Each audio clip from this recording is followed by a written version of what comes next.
Olwaleero Katikkiro wa Buganda Charles Peter Mayiga aganyiwaddeko mu kibangirizi ky'abamakolero ennamanve ne yeetaba mu nsisinkano ey'enjawulo n'abakozi ssaako n'abakulira kampuni entabuzi ya langi eya Kansai Plascon. Katikkiro mu kwogera kwe asabye gavumenti okukola ku nguudo ezituuka mu bifo ebirimu amakolero kubanga bannamakolero gavumenti beesinga okujjamu omusolo omungi kyokka bakaluubirizibwa okusaabaza eby'amaguzi byabwe olw'enguudo embi. I travel a lot throughout Uganda, not only through the kingdom of Buganda. I travel a lot. Actually, last weekend, I was in Acholi. And the roads are very good that side.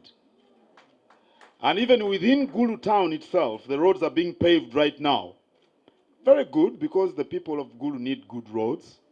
But I think the areas where the factories that generate the taxes are located should have paved roads.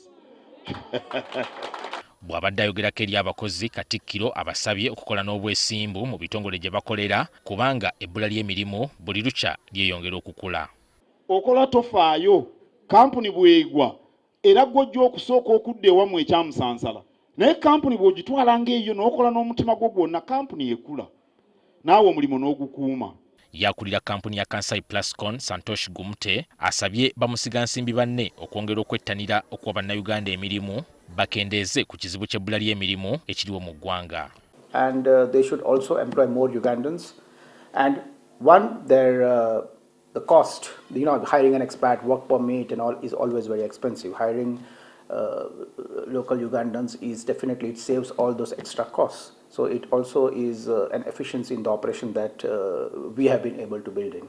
And other corporates should also copy that. Mu nsisinkano eno wabaddewo n'okussa omukono ku ndagaano y'okuzza obuggya enkolagana wakati w'Obwakabaka n'abakampuni eno. Ani Walukatamba, NTV, Akawungeezi.